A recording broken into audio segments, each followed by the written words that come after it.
We were silent for a while, then... "Oh, well, 'tweren't a bad old life while it lasted," he said. We talked a little about the kind of life it had been for him. He'd had various jobs, each of which seemed to have included some interesting undercover work. He summed it up. "One way and another, I didn't do so bad. What was your ticket?" I told him. He wasn't impressed. "Triffids, huh? Ah, nasty damn things, I reckon. Not natural, as you might say." We left it at that. Alf went away, leaving me to my cogitations and a packet of his cigarettes. I surveyed the outlook and thought little of it. I wondered how the others would be taking it, particularly what would be Josella's view. I got off the bed and went across to the window. The prospect was poor. An interior well with sheer white-tiled sides for 4 stories below me, and a glass skylight at the bottom. There wasn't much to be done that way. Alf had locked the door after him, but I tried it just in case. Nothing in the room gave me inspiration. It had the look of belonging in a third-rate hotel, except that everything save the bed had been thrown out. I sat down again on the bed and pondered. I could perhaps tackle Alf successfully, even with my hands tied, providing he had no knife. But probably he had a knife, and that would be unpleasant. It would be no good a blind man threatening me with a knife. He would have to use it to disable me. Besides, there would be the difficulty of discovering what others I would have to pass before I could find my way out of the building. Moreover, I did not wish Alf any harm. It seemed wiser to wait for an opportunity. One was bound to come to a sighted man among the sightless. An hour later, Alf came back with a plate of food, a spoon, and more tea. "Bit rough-like," he apologised. "But they said no knife and fork, so there it is." While I was tackling it, I asked about the others. He couldn't tell me much, and didn't know any names, but I found out that there had been women as well as men among these that had been brought here. After that, I was left alone for some hours, which I spent doing my best to sleep off the headache. When Alf reappeared with more food and the inevitable can of tea, he was accompanied by the man he had called Coker. He looked more tired now than when I had seen him before. Under his arm he carried a bundle of papers. He gave me a searching look. "You know the idea?" he asked. "What Alf's told me," I admitted. "All right, then." He dropped his papers on the bed, picked up the top one and unfolded it. It was a street plan of Greater London. He pointed to an area covering part of Hampstead and Swiss Cottage, heavily outlined in blue pencil. "That's your beat," he said. "Your party works inside that area and not in anyone else's area. You can't have each lot going after the same pickings. Your job is to find the food in that area and see that your party gets it. That and anything else they need. Got that?" "Or what?" I said, looking at him. "Or they'll get hungry. And if they do, it'll be just too bad for you. Some of the boys are tough, and we're not any of us doing this for fun, so what's your step? Tomorrow morning we'll run you and your lot up there in lorries. After that, it'll be your job to keep 'em going until somebody comes along to tidy things up." "And if nobody does come?" I asked. "Somebody's got to come," he said grimly. "Anyway, there's your job, and mind you keep to your area." I stopped him as he was on the point of leaving. "Have you got a Miss Playton here?" I asked. "I don't know any of your names," he said. Fair-haired, about 5'6" or 7, grey-blue eyes," I persisted. "There's a girl about that size and blonde, but I haven't looked at her eyes. Got something more important to do," he said as he left. I studied the map. I was not greatly taken with the district allotted to me. Some of it was a salubrious enough suburb indeed, but in the circumstances a location that included docks and warehouses would have had more to offer. It was doubtful whether there would be any sizable storage depots in this part. Still, can't all have a prize, as Alf would doubtless express it, and anyway, I had no intention of staying there any longer than was strictly necessary. When Alf showed up again, I asked him if he would take a note to Josella. He shook his head. "Sorry, mate. Not allowed." I promised him it should be harmless, but he remained firm. I couldn't altogether blame him. He had no reason to trust me, and would not be able to read the note to know that it was as harmless as I claimed. Anyway, I'd neither pencil nor paper, so I gave that up.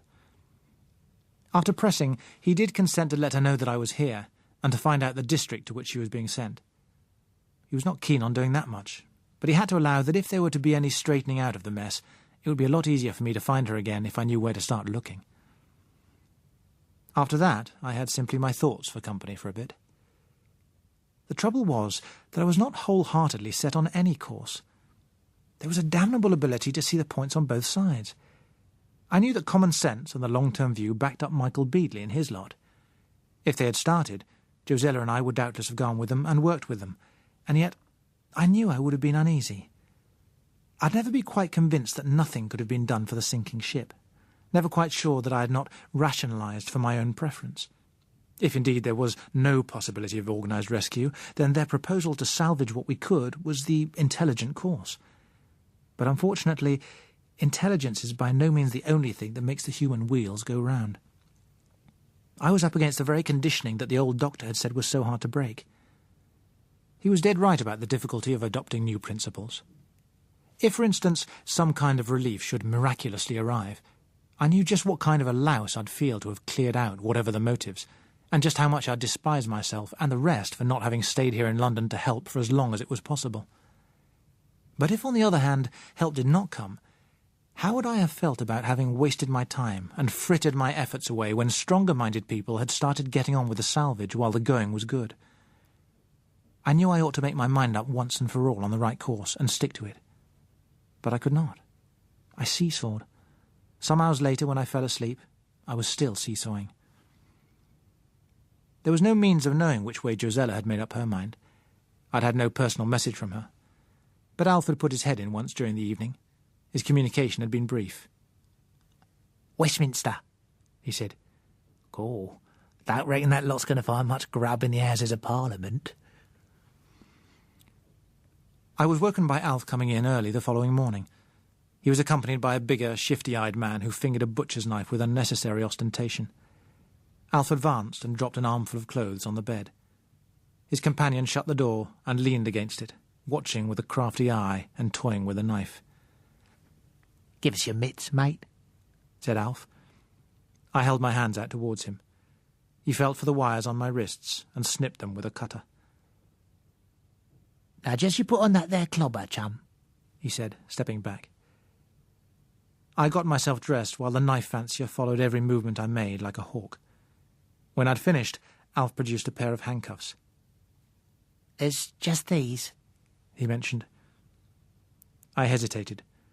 The man by the door ceased to lean on it and brought his knife forward a little. For him, this was evidently the interesting moment.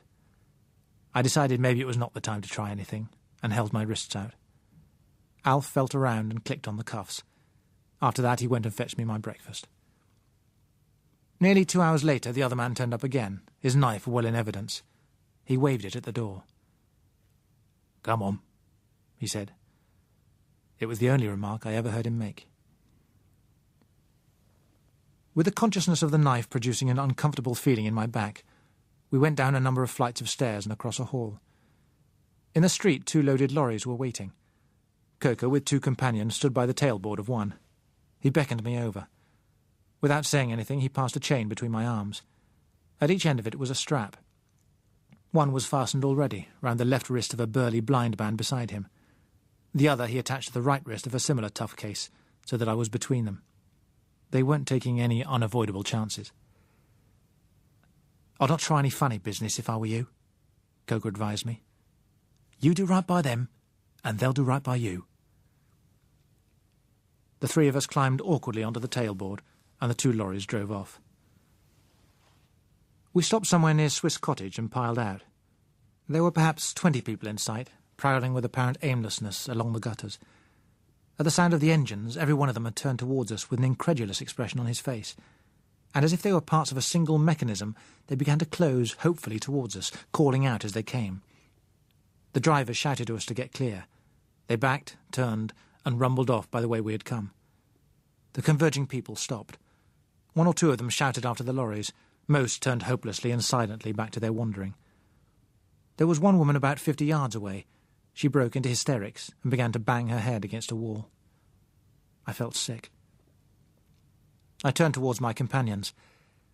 "Well, what do you want first?" I asked them. "A billet," said one. "We've got to have some place to doss down." I'd reckon I'd have to find that at least for them. I couldn't just dodge out and leave them stranded right where we were. Now I'd come this far, I couldn't do less than find them a centre, a kind of headquarters, and put them on their feet. What was wanted was a place where the receiving, storing and feeding could be done, and the whole lot kept together. I counted them. There were 52, 14 of them women. The best course seemed to be to find a hotel. It would save the trouble of fitting out with beds and bedding. The place we found was a kind of glorified boarding house made up of 4 Victorian terrace houses knocked together, giving more than the accommodation we needed. There were already 6 people in the place when we got there. Heaven knows what had happened to the rest. We found the remnant huddled together and scared in one of the lounges. An old man, an elderly woman who turned out to have been the manageress, a middle-aged man and 3 girls. The manageress had the spirit to pull herself together and hand out some quite high-sounding threats, but the ice, even of her most severe boarding-house manner, was thin. The old man tried to back her up by blustering a bit. The rest did nothing but keep their faces turned nervously towards us. I explained that we were moving in. If they did not like it, they could go. If, on the other hand, they preferred to stay and share equally what there was, they were free to do so. They were not pleased. The way they reacted suggested that somewhere in the place they had a cache of stores that they were not anxious to share. When they grasped that the intention was to build up bigger stores, their attitude modified perceptibly, and they prepared to make the best of it.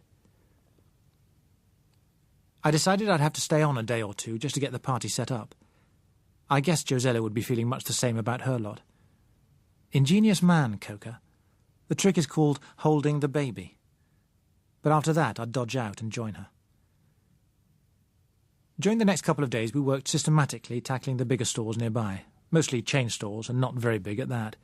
Nearly everywhere there had been others before us. The fronts of the shops were in a bad way. The windows were broken in, the floors were littered with half-opened cans and spilt packages which had disappointed the finders, and now lay in a sticky, stinking mass among the fragments of window glass. But as a rule, the loss was small and the damage superficial, and we find the larger cases in and behind the shop untouched. It was far from easy for blind men to carry and manoeuvre heavy cases out of the place and load them on handcarts. Then there was the job of getting them back to the billet and stowing them. But practice began to give them a knack with it. The most hampering factor was the necessity for my presence. Little or nothing could go on unless I was there to direct. It was impossible to use more than 1 working party at a time, though we could have made up a dozen. Nor could much go on back at the hotel while I was out with foraging squads. Moreover, such time as I had to spend investigating and prospecting the district was pretty much wasted for everyone else. 2 sighted men could have got through a lot more than twice the work. Once we had started, I was too busy during the day to spend much thought beyond the actual work in hand, and too tired at night to do anything but sleep the moment I lay down. Now and again I'd say to myself, by tomorrow night I'll have them pretty well fixed up. Enough to keep them going for a bit anyway. Then I'll light out of this and find Josella. That sounded all right, but every day it was tomorrow that I'd be able to do it, and each day it became more difficult.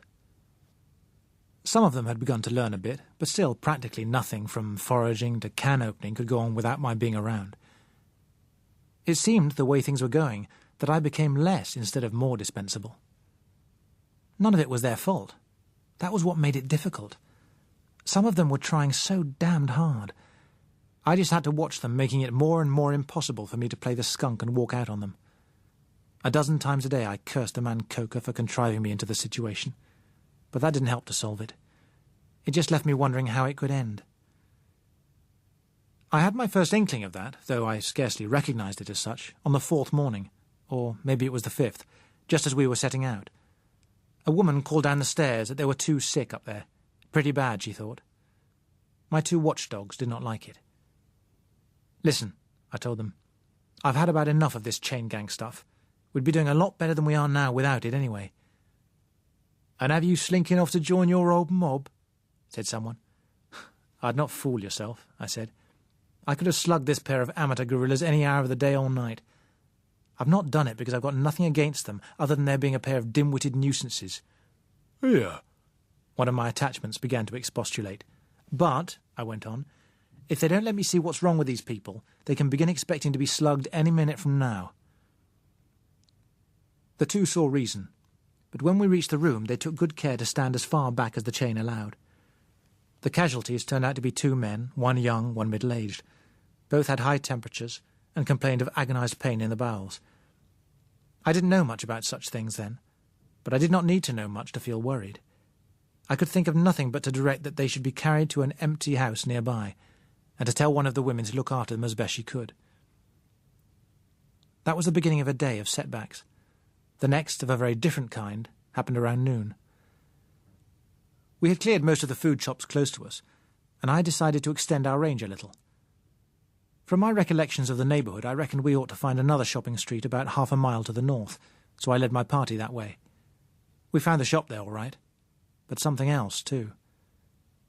As we turned the corner and came into view of them, I stopped. In front of a chain-store grocery, a party of men were trundling out cases and loading them onto a lorry. Save for the difference in the vehicle, I might have been watching my own party at work. I halted my group of 20 or so, wondering what line we should take. My inclination was to withdraw and avoid possible trouble by finding a clear field elsewhere. There was no sense in coming into conflict when there was plenty scattered in various stores for those who were organised enough to take it. But it did not fall to me to make the decision. Even while I hesitated, a red-headed young man strode confidently out of the shop door. There was no doubt that he was able to see, or, a moment later, that he had seen us. He did not share my indecisions. He reached swiftly for his pocket. The next moment a bullet hit the wall beside me with a smack. There was a brief tableau, his men and mine turning their sightless eyes towards one another in an effort to understand what was going on. Then he fired again. I suppose he had aimed at me, but the bullet found the man on my left. He gave a grunt as though he was surprised, and folded up with a kind of sigh. I dodged back round the corner, dragging the other watchdog with me. "Quick," I said. "Give me the key to these cuffs. I can't do a thing like this." He didn't do anything except give a knowing grin. He was a one-idea man. "Huh," he said. "Come off it. You don't fool me." "Oh, for God's sake, you damn clown," I said, pulling on the chain to drag the body of watchdog number 1 nearer so that we could get better cover. The goon started to argue. Heaven knows what subtleties his dim wits were crediting me with. There was enough slack on the chain now for me to raise my arms. I did, and hammered both fists at his head so that it went back against the wall with a crack. That disposed of his argument. I found the key in his side pocket. "Listen," I told the rest. "Turn round, all of you, and keep going straight ahead. Don't separate, or you'll have had it. Get moving, now." I got one wristlet open, ridded myself of the chain, and scrambled over the wall into somebody's garden. I crouched there while I got rid of the other cuff. Then I moved across to peer cautiously over the far angle of the wall. The young man with a pistol had not come rushing after us, as I had half expected. He was still with his party, giving them an instruction. And now I came to think of it, why should he hurry? Since we had not fired back at him, he could reckon we were unarmed, and we wouldn't be able to get away fast. When he'd finished his directions, he walked out confidently into the road, to a point where he had a view of my retreating group, and then began to follow them. At the corner he stopped to look at the 2 prone watchdogs. Probably the chain suggested to him that one of them had been the eyes of our gang, for he put the pistol back in his pocket and began to follow the rest in a leisurely fashion. That wasn't what I had expected, and it took me a minute to see his scheme. Then it came to me that his most profitable course would be to follow them to our headquarters and see what pickings he could hijack there. He was, I had to admit, either much quicker than I at spotting chances, or had previously given more thought to the possibilities that might arise than I had.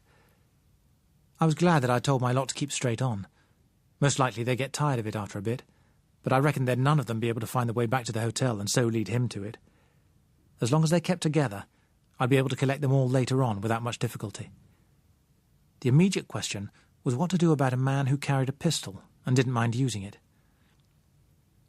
In some parts of the world, one might go into the first house in sight and pick up a convenient firearm. Hampstead was not like that.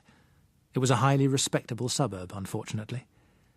There might possibly be a sporting gun to be found somewhere, but I would have to hunt for it. The only thing I could think of was to keep him in sight and hope that some opportunity would offer a chance to deal with him. I broke a branch off a tree, scrambled back over the wall, and began to tap my way along the curb, looking, I hoped, indistinguishable from the hundreds of blind men one had seen wandering the streets in the same way. The road ran straight for some distance. The red-headed young man was perhaps 50 yards ahead of me, and my party another 50 ahead of him. We continued like that for something over half a mile. To my relief, none of the front party showed any tendency to turn into the road which led to our base. I was beginning to wonder how long it would be before they decided that they had gone far enough, when an unexpected diversion occurred. One man who had been lagging behind the rest finally stopped. He dropped his stick and doubled up with his arms over his belly. Then he sagged to the ground and lay there, rolling with pain. The others did not stop for him. They must have heard his moans, but probably they had no idea he was one of themselves. The young man looked towards him and hesitated. He altered his course and bore across towards the contorted figure. He stopped a few feet away from him and stood gazing down. For perhaps a quarter of a minute he regarded him carefully. Then slowly, but quite deliberately, he pulled his pistol out of his pocket and shot him through the head. The party ahead stopped at the sound of the shot. So did I. The young man made no attempt to catch up with them. In fact, he seemed suddenly to lose interest in them altogether. He turned round and came walking back down the middle of the road. I remembered to play my part and began to tap my way forward again. He paid no attention as he passed, but I was able to see his face. It was worried, and there was a grim set to his jaw. I kept going as I was until he was a decent distance behind me. Then I hurried on to the rest. Brought up short by the sound of the shot, they were arguing whether to go on further or not. I broke that off by telling them that now I was no longer encumbered with my 2 IQ- watchdogs. We would be ordering things differently. I was going to get a lorry, and I would be back in 10 minutes or so to run them back to the billet in it. The finding of another organised party at work produced a new anxiety, but we found the place intact. The only news they had for me there was that 2 more men and a woman had been taken with severe belly pains and removed to the other house. We made what preparations we could for defence against any marauders arriving while I was away. Then I picked a new party, and we set off in the lorry, this time in a different direction. I recalled that in former days, when I'd come up to Hampstead Heath, it had often been by way of a bus terminus where a number of small shops and stores clustered. With the aid of the street plan, I found the place again easily enough. Not only found it, but discovered it to be marvellously intact. Save for 3 or 4 broken windows, the area looked simply as if it had been closed up for a weekend. But there were differences. For one thing, no such silence had ever before hung over the locality, weekday or Sunday, and there were several bodies lying in the street. By this time one was becoming accustomed enough to that to pay them little attention. I had in fact wondered that there were not more to be seen, and had come to the conclusion that most people sought some kind of shelter either out of fear or later when they became weak. It was one of the reasons that one felt a disinclination to enter any dwelling house. I stopped the lorry in front of a provision store and listened for a few seconds. The silence came down on us like a blanket. There was no sound of tapping sticks, not a wanderer in sight. Nothing moved. "OK," I said. "Pile out, chaps." The locked door of the shop gave way easily. Inside there was a neat, unspoiled array of tubs of butter, cheeses, sides of bacon, cases of sugar, and all the rest of it. I got the others busy.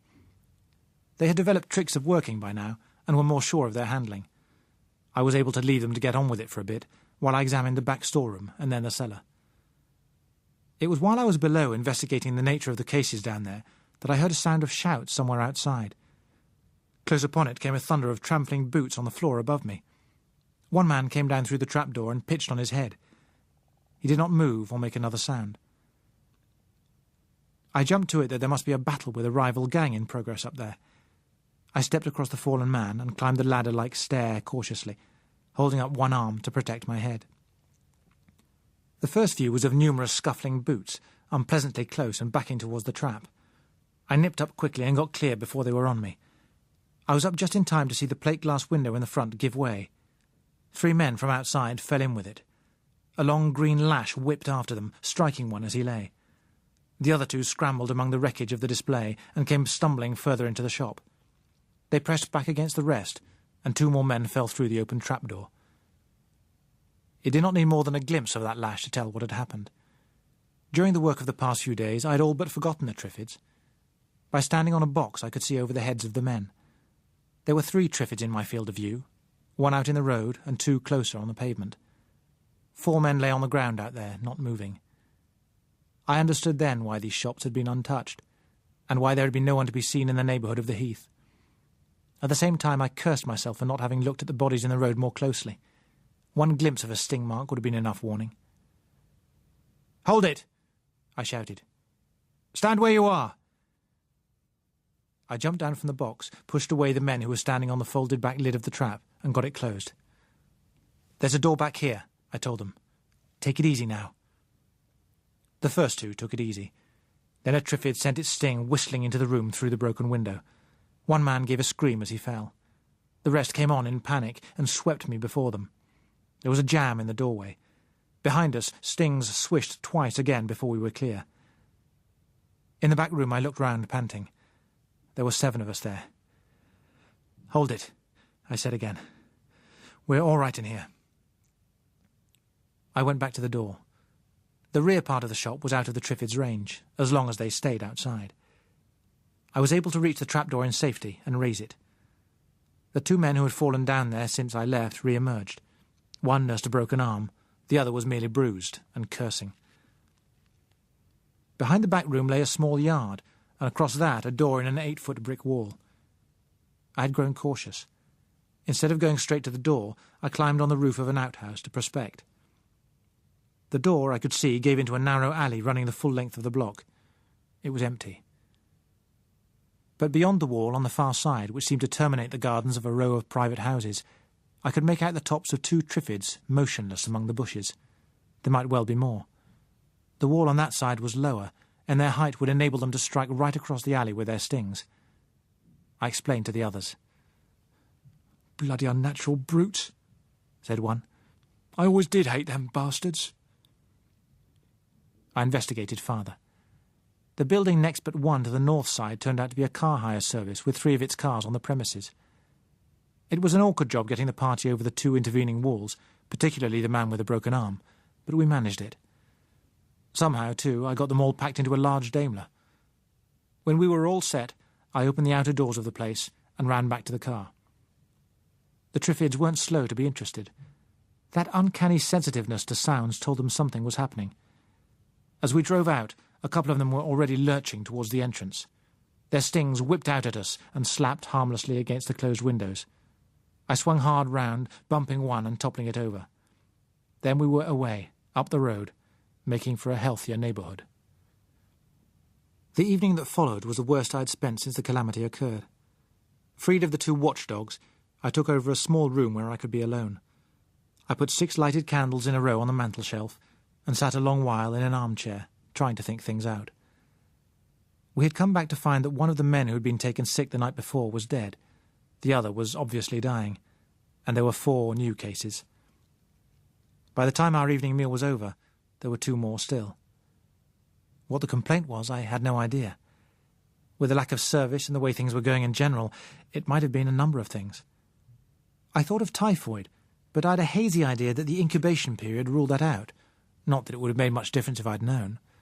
All I did know about it was that it was something nasty enough to make that red-haired young man use his pistol and change his mind about following my party. It began to look to me as if I'd been doing my group a questionable service from the first. I had succeeded in keeping them alive, placed between a rival gang on one side and Triffids encroaching from the heath on the other. Now there was this sickness too. And when all was said and done, I'd achieved only the postponement of starvation for a little while. As things were now, I did not see my way. And then there was Josella on my mind. The same sorts of things, maybe worse, were as likely to be happening in her district. I found myself thinking of Michael Beadley and his lot again. I'd known then that they were logical. Now I began to think that perhaps they had a truer humanity too. They had seen that it was hopeless to try and save any but a very few. To give an empty hope to the rest was little better than cruelty. Besides, they were ourselves. If there were purpose in anything at all, what had we been preserved for? Not simply to waste ourselves on a forlorn task, surely. I decided that tomorrow I would go in search of Josella, and we would settle it together.